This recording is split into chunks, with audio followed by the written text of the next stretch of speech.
الاهتمام بآثار الحبيب صلى الله عليه وآله وسلم كان قويا في الأمة، وكان ساداتنا الصحابة ذوي حرص على ذلك، حتى أن عبد الله بن عمر بن الخطاب رضي الله تعالى عنهما كان يترك الصلاة في المسجد الذي يبنى في طريق الحاج من المدينة إلى مكة، ليذهب إلى مكان قريب من المسجد فيسأل: لماذا تركت المسجد وصليت في مكان قريب منه؟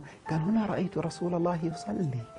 فكان يتتبع آثار الحبيب صلى الله عليه وسلم، وتسلسل هذا التتبع في التابعين وتابع التابعين وتابع تابع التابعين.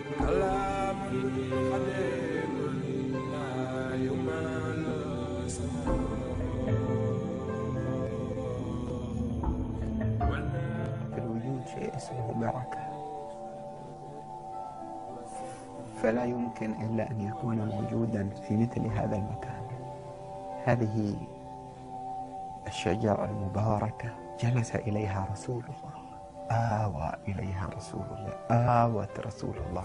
هذه الشجرة خدمت رسول الله، هذه الشجرة دلت بحيرة على رسول الله، هذه الشجرة أكرمت بمس رسول الله صلى الله عليه وآله وسلم. The Quran says, O you who believe, answer the call of God and His Messenger when He calls you to that which gives life, and know that God intervenes between a man and his heart.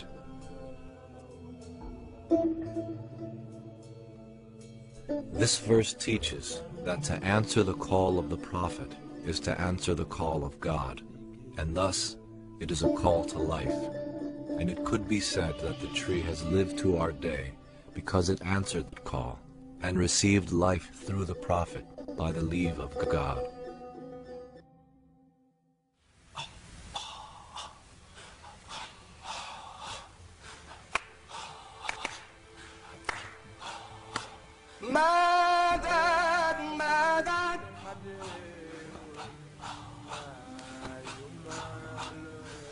يا سيدي يا رسول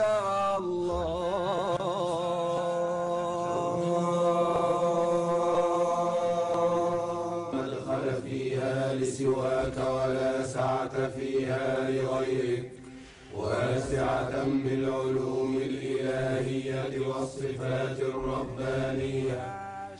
إذا كان الصحابة رضي الله تعالى عنهم كانوا يتنافسون على سؤره ليشربوا منه، على البلل المتقاطر من يديه الشريفتين عند وضوئه، يكادون يقتتلون، أي يتنافسون بشدة على بلل الماء الذي يتساقط من أطرافه صلى الله عليه وآله وسلم إذا توضأ طلبا للبركة، فكيف بشجرة حية عاصرت رسول الله صلى الله عليه وسلم وصحبته زمانا مر عليه، روحي له الفداء، كيف لا تكون فيها البركة؟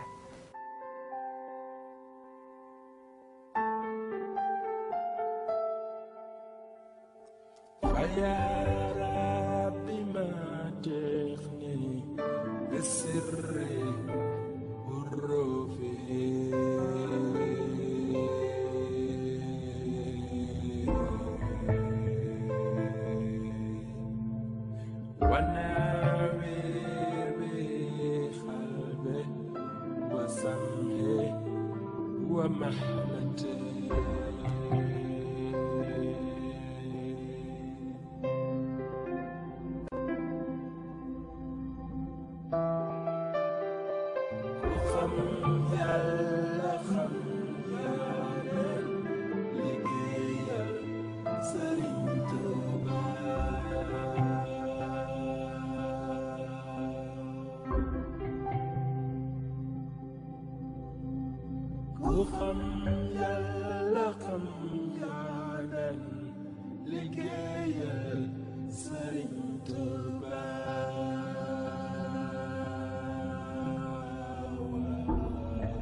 First time I saw it, I was flying by helicopter over the Badia.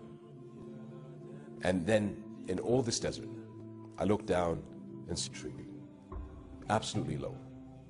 No other trees, no fields, no water. You think it's a miracle any living thing can survive here. Of course, I realized what it was. It's unique. The blessed tree once sheltered the Prophet Muhammad, peace and blessings be upon him.